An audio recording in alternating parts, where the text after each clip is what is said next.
completing a square, which is video 9 of my quadratic series. So in this video we're going to finalise the completing the square component of this topic, so the algebraic solving methods, and look at how we can use completing the square method to solve a quadratic. In previous videos I've solved quadratics using factorising and the null factor theorem. This is another method.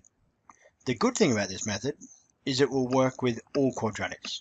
Whereas factorising, if a quadratic doesn't have a pair of nice whole number answers, it can be really hard to factorise.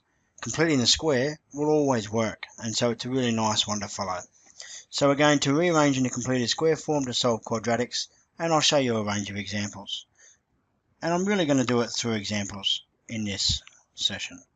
So I'm going to start with something that's already rearranged. So x minus 3 squared minus 4 equals 0. So you'll see this is now not a quadratic expression like the last two videos. It's now a quadratic equation.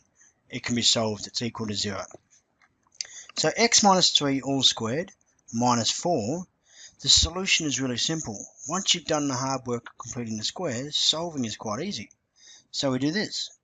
X minus 3 squared is equal to 4. I've just added 4 to both sides. And then x minus 3 is equal to the square root of 4. I've taken the square root of both sides. You notice here I've left a little gap between the square root and the equal sign, and that's because you need to recognise that when you take a square root, there is a positive or a negative answer. Two versions of the answer, and you need to make sure that you recognise there's two possible versions. And so this is where it matches that null factor theorem.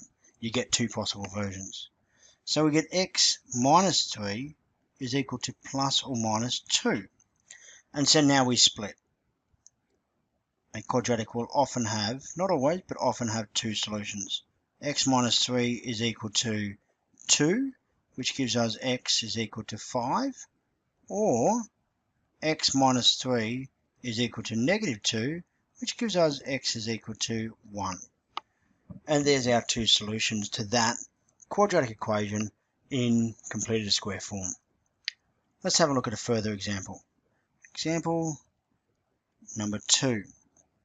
So this time we will have to complete the square. X squared plus 8x plus 10 is equal to 0. So in this case, I follow the same process as in early videos. I write down x squared plus 8x as x plus 4, 4 being half of b, half of 8, squared, minus half of b squared, which is minus 4 squared, plus 10 equals 0. And this gives me 4 squared being 16. It gives me x plus 4 squared minus 6 is equal to 0. And that gives me x plus 4 squared is equal to 6, adding 6 to both sides. And then I'm going to take a square root. X plus 4 is equal to plus or minus the square root of 6. Don't forget that. And now we do that splitting up. So I get either x plus 4 is equal to root 6, or x plus 4 is equal to negative root 6. And x is equal to root 6 minus 4, or x is equal to negative 4 minus root 6. And there's our two solutions. You notice here that that root 6 is an irrational number. So as soon as we recognise that we have an irrational number in our mix, this would have been pretty impossible to factorise. And thus this completing the square method really helps with those irrational answers. So let's have a look at example 3. In example 3, I've got a non-monic quadratic to factorise and to put in the completed square form. I've got 4x squared minus 12x minus 5 is equal to 0. And so the first thing I do is factorise the first two terms. X squared minus 3x minus 5. Keep in mind that our aim is to have that 4 out the front so that x squared is just x squared. It's a unitary quadratic now. And I can follow the same procedure as before. I get 4 outside of x minus 3 over 2 squared minus 3 over 2 squared minus 5 equals 0. And this gives me 4 outside of x minus 3 over 2 squared. And then I have the 4 multiplied by the 3 over 2 squared, which is 9 over 4. And that's going to work out nicely for me. Minus 5 equals 0. And this gives me 4x minus 3 over 2 squared minus 9 minus 5 equals 0. And that, of course, is 4x minus 3 over 2 squared minus 14 is equal to 0. Now I'll go through that rearranging process again. That's a 15, of course, should be a 14. So we're adding 14 to both sides to get 4x minus 3 over 2 squared is equal to 14. I now have to divide by 4. This is an additional step that a non-monic quadratic has. X minus 3 over 2 squared is equal to 3.5, which is 7 over 2. 14 divided by 4 is 7 over 2.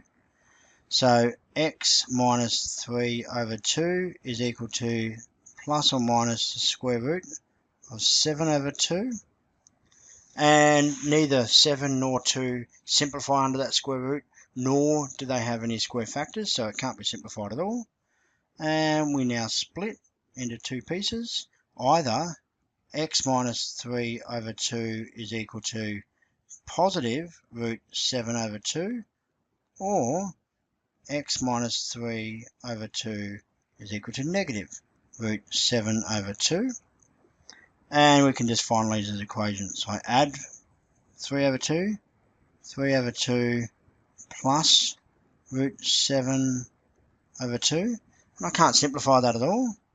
Or x is equal to 3 over 2 minus root 7 over 2. You'll notice here as well that you're getting a bit of a pattern. So we're always getting this double term situation.